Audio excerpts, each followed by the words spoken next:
Everyone, एक बार फिर से आप सब लोगों का स्वागत है आपके अपने यूट्यूब चैनल माया स्टडी सेंटर पे।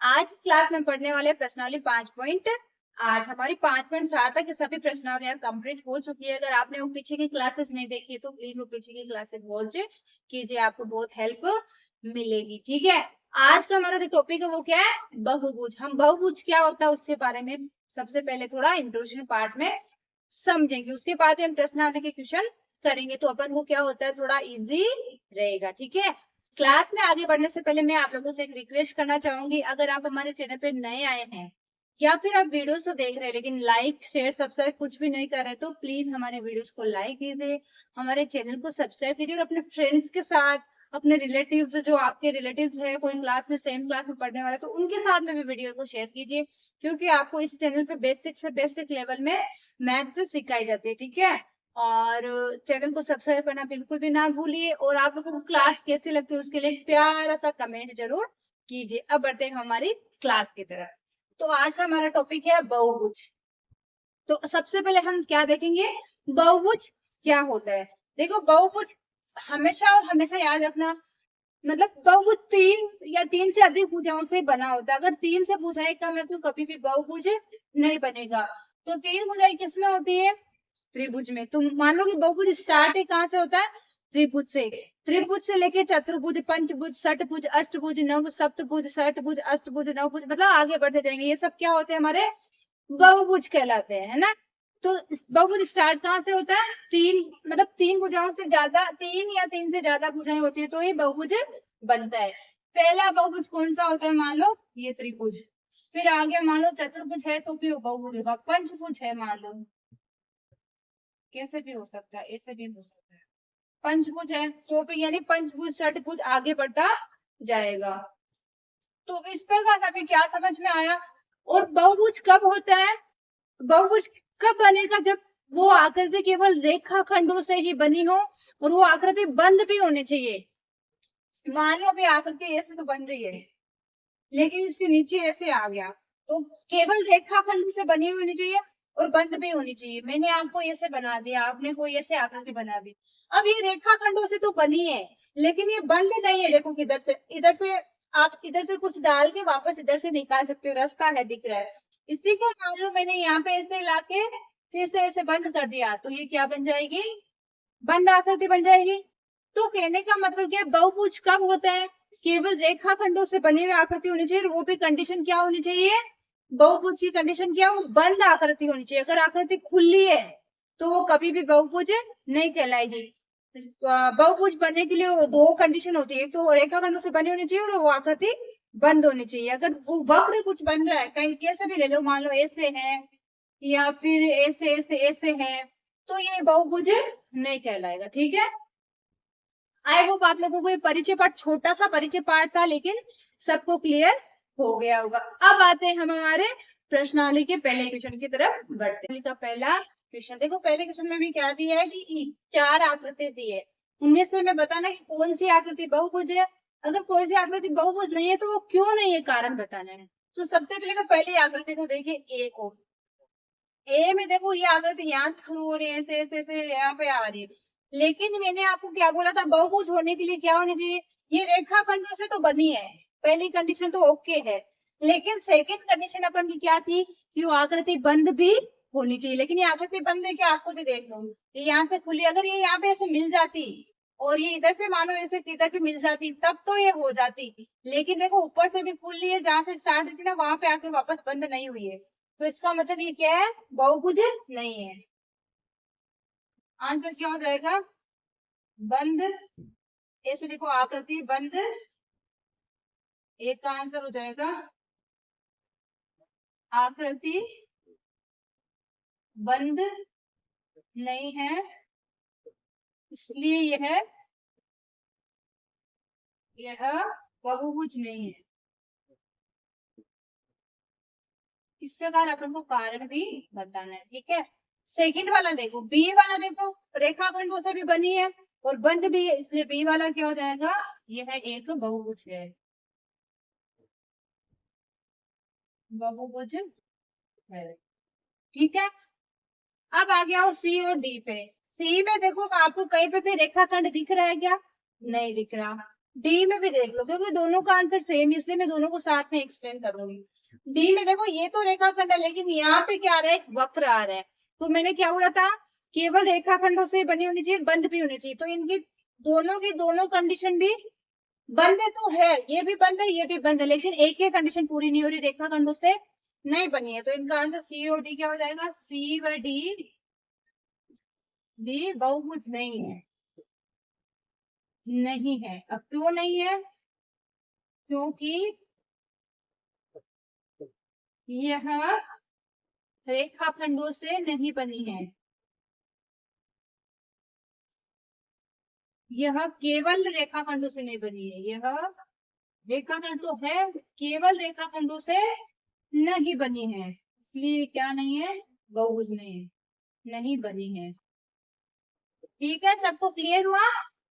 अच्छा लग रहा है ना, समझ में आ रहा है? इंट्रोडक्शन पार्ट से ही सब कुछ समझ में आ रहा है, हमें तो कुछ करने की जरूरत ही नहीं पड़ती। इंट्रोडक्शन पार्ट देखा और क्वेश्चन फटाफट सोल्व करे। ठीक है ना? अब आते हैं हमारे सेकंड क्वेश्चन ना, बड़ा ही प्यारा सा छोटा सा क्वेश्चन है। इसमें हमें क्या करना है, बहुभुजों के नाम लिखने हैं।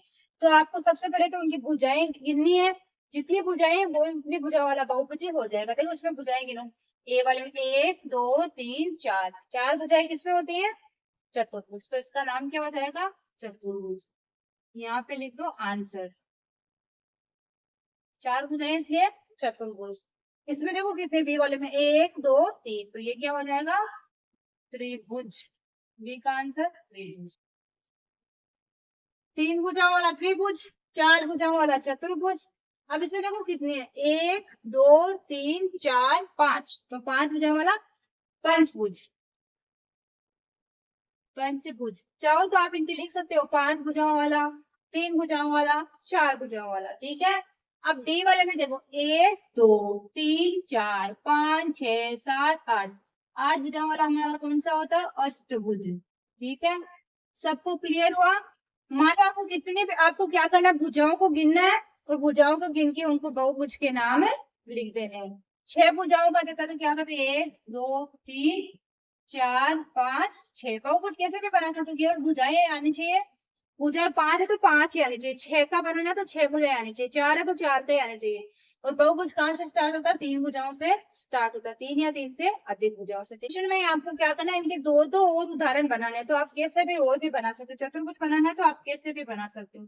ये वाला चतुर्भुज, और ये वाला मान लो वर्ग भी एक क्या होता है, चतुर्भुज ही होता है, तो ये वाला भी हमारा क्या हो जाएगा, चतुर्भुज। ऐसे दो दो एग्जाम्पल्स और करने और बनाने चित्र इनके दो दो उदाहरण। ठीक है, त्रिभुज है तो त्रिभुज कैसे होता है, ऐसे भी हो सकता है त्रिभुज, त्रिभुज ऐसे भी हो सकता है। तो इस प्रकार दो दो उदाहरण और देने हैं। ठीक है, पंचभुज है तो पंचभुज का एक तो ऐसे ले लो, ऐसे ले लो, ऐसे ले लो, और मान लो ये तो चतुर्भुज ही हो गया, ऐसे ले लो, पंचभुज हो जाएगा। एक उदाहरण और ले लो, जैसे ये ऐसे ले लिया, ऐसे ले लिया, ऐसे ले लिया, 1 2 3 4 ये 5। इस प्रकार अपन को क्या करना है, दो तो और उदाहरण मिल गया, भुज का भी आप बना सकते हो। इसमें भुजाएं कितनी रखनी है, 8 ही रखनी है, और आप कैसे भी आकृति बना सकते हो। बंद होने चाहिए आकृति, और भुजाएं कितनी होनी चाहिए, 8। आप कोई सा भी शेप खुद की मर्जी से बना सकते हो। ठीक है, अब थर्ड क्वेश्चन नंबर थर्ड देखो, question number third fourth fifth exam में आने लायक तो क्वेश्चन नहीं है, एग्जाम में आने मतलब आएंगे तो नहीं मान लो, लेकिन आपको उसमें एक अच्छी इंफॉर्मेशन जरूर दी गई। आपको विकर्णों के बारे में अच्छा नॉलेज दिया गया है। विकर्णों के बारे में जिनका भी डाउट होता ना, वो इन क्वेश्चनों में आप अच्छे से क्लियर कर सकते हो। बहुभुज कैसे बनाए जाते हैं और विकर्ण कैसे खींचे जाते हैं। अच्छा क्वेश्चन है वैसे तो, लेकिन एग्जाम में इस प्रकार के क्वेश्चन शायद ही पूछते हैं, लेकिन आपको आना जरूर चाहिए। देखो आपको क्या करना है, सम षटभुज बनाना है। सम षटभुज का मतलब क्या है, 6 भुजाओं वाला बहुभुज बनाना है, जिसमें क्या होनी चाहिए, सारी की सारी 6 भुजाएं क्या होनी चाहिए, बराबर होनी चाहिए। फिर उसके 3 शीर्षों को जोड़ के उसमें जो आपने षटभुज बनाया ना, उसमें 3 शीर्ष को जोड़ना है, उसमें एक त्रिभुज बनाना है। फिर उस त्रिभुज को देख के बताना है कि वो किस टाइप का त्रिभुज बना है। त्रिभुज किस टाइप का होता है, समबाहु, समद्विबाहु, विषमबाहु, इस प्रकार उनका प्रकार बताना अपन को। सबसे पहले तो अपन सम षटभुज बना लेते हैं।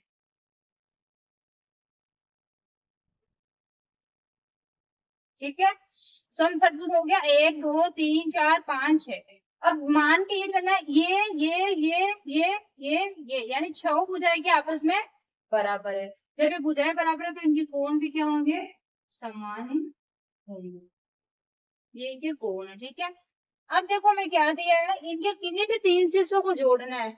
मान लो मैं, अब शीर्ष कौन से होंगे, शीर्ष कहाँ होते हैं, ये वाला भी शीर्ष होगा इसका, ये इसका शीर्ष है, ये इसका शीर्ष है, ये यहाँ पे, ये सब क्या इनके शीर्ष है। जहाँ पे भुजाएं मिल रही है ना, दो भुजाएं, वो क्या है, शीर्ष है। अब इन शीर्षों को जोड़ के अपन को त्रिभुज बनाना है। तो मान लो मैंने इसको यहाँ से जोड़ दिया, मैं इसको यहाँ से जोड़ती, देखो ये त्रिभुज बन गया मेरे अपने आप ही। मैंने जब इसको यहाँ से मिलाया, इसको कुछ भी नाम दे दो, मान लो A B C D E F, नामकरण भी कर दिया। नामकरण तो कर सकते हैं अपन मैथ्स में, तो अपनी मर्जी के हिसाब से नामकरण कर सकते हो, किसी को कुछ भी नाम दे सकते हो। अगर आपको दिया नहीं है तो, अगर क्वेश्चन में नामकरण किया हुआ है पहले से, तो अपन नामकरण नहीं कर सकते। अगर आपको बुलाया पंडित जी बना के कि इसका नामकरण करो, तो अपन अपनी मर्जी के हिसाब से उसकी कुंडली को देके नामकरण कर सकते हैं। अब क्या है इसमें, A B C D E F, ठीक है। अब एबीसीडी नाम देते हैं, इसके जब शीर्षों को मिलाया तो मुझे यहाँ पे एक त्रिभुज बन गया। अब इस त्रिभुज को देखो, एक किस प्रकार का त्रिभुज बना है। इसमें देखो ये दो भुजाएं तो बराबर है, ये एक भुजा अलग है। ये दो भुजाएं बराबर क्यों है, क्योंकि अपन ने क्या बनाया था, सम षटभुज। सम षटभुज बनाया तो ये भुजा और ये भुजा आपस में बराबर होगी। ये भुजा सब आपस में क्या है, सारी की सारी बराबर है, लेकिन ये एक अलग माप की होगी। ये तो बराबर है लेकिन ये अलग माप की होगी, क्योंकि ये क्या है, इसका एक विकर्ण की तरह भी हो गया और एक त्रिभुज की क्या हो गई, भुजा हो गई। तो ये अलग है, ये दो बराबर। तो ऐसी विशेषता कौन से त्रिभुज में होती है, समद्विबाहु त्रिभुज। दो भुजाएं किसमें बराबर होती है, दो भुजाएं बराबर होती है, तीसरी भुजा अलग। तो ये किस प्रकार का त्रिभुज बनेगा, त्रिभुज ए बी एफ, एक समद्विबाहु त्रिभुज है, ठीक है। इस प्रकार अपन को क्या करना, कर करके बताना। इसी प्रकार इससे मिलता जुलता सेम इसके जैसा ही फोर्थ क्वेश्चन है, वो भी अपन फोर्थ में हमें क्या करना है, उसमें तो क्या था, षटभुज था, इसमें सम अष्टभुज बनाना है। और इसके लिए आप वर्गांकित कागज यानी एक वर्ग के आकार का कागज भी यूज कर सकते हो, लेकिन हम कागज का यूज नहीं करेंगे, बिना कागज का यूज करते हैं आपको एक्सप्लेन अच्छे से समझा देंगे। सबसे पहले देखो अपन क्या कर रहे हैं, अष्टभुज बनाते हैं। इसमें क्या होनी चाहिए, भुजाएं कितनी होनी चाहिए, और बड़ा सा ही बना लेते हैं ताकि अपन को क्लियर अच्छे से हो जाए। 1 2 3 4 5 6 7, ये हमारी 8 हो गया अष्टभुज। इसका मतलब क्या है, इसके सारे भुजाएं के आपस में बराबर है। अब देखो क्या बोला, चार शीर्षों को जोड़कर आयत बनाइए। अब मैं इन चार शीर्षों को जोड़ू, इसको इसको इसको इसको, शीर्ष यही है, मैं इसको इससे मिला दूं मान लो, तो ये आयत बन रहा है क्या, नहीं बन रहा। क्यों, क्योंकि आयत की आमने सामने की भुजाएं बराबर होती है, लेकिन इसकी ये वाली भुजा है इससे बराबर, ये दोनों तो बराबर है पता है मुझे, ये भी बराबर, ये तीन तो बराबर, लेकिन ये वाली भुजा इसके बराबर कभी भी नहीं आएगी। तो ये इसका मतलब क्या है, ये हमारा क्या है, एक आयत नहीं है। दूसरे शीर्षों को जोड़ के देखो, मान लो मैंने इस शीर्ष को इससे मिला दिया और इस शीर्ष को मैंने इससे मिला दिया, अरे वाह, मुझे तो आयत मिल गया, मिल गया ना आयत। देखो इसको इससे मिलाया, इसको इससे मिलाया, तो मुझे क्या दिख रहा है, यहाँ पे एक आयत की आकृति दिख रही है ना। तो हमें क्या, इसको चलो पहले नामकरण कर देते हैं, P Q R S T U V W X Y, ठीक है। अब हमें देखो क्या बना, चार चीजों को जोड़ के एक आयत बनाया, तो अपन ने आयत बना दिया। आयत का नाम है QRWX। तो आयत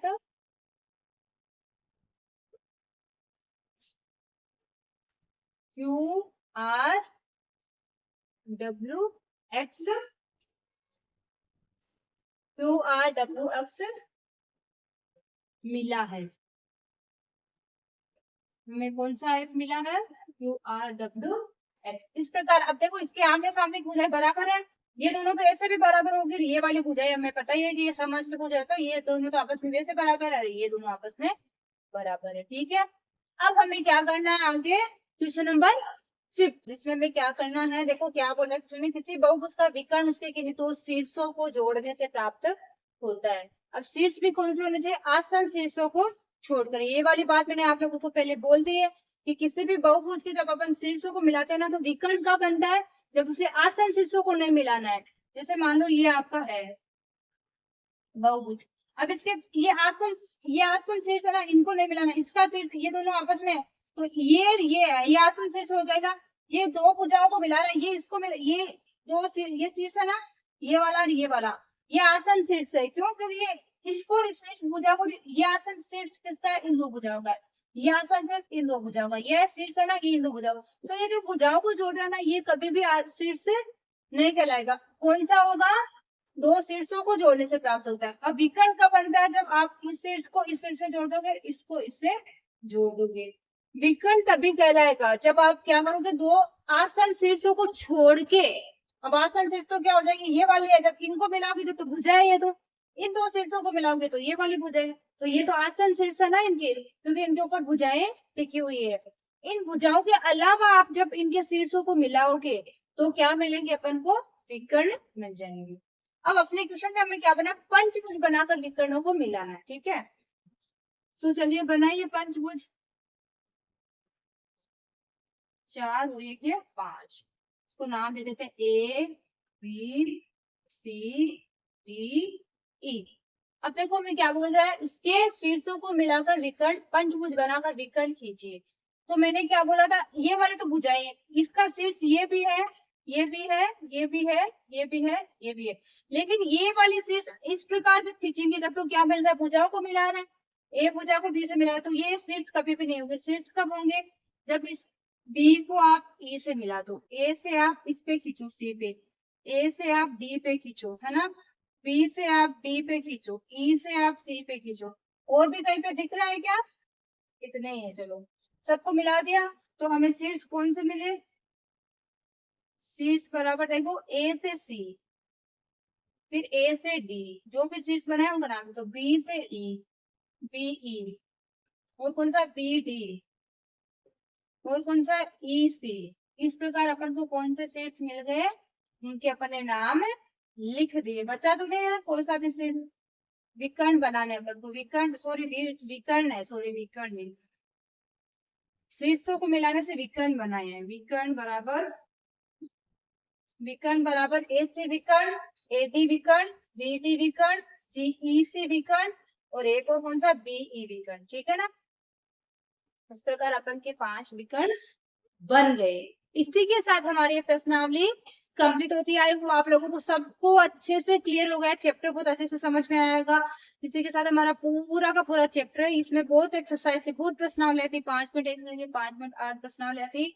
सब मैंने आप लोगों को एकदम बेसिक से बेसिक यानी एकदम आसान तरीके से समझाने का प्रयास किया है।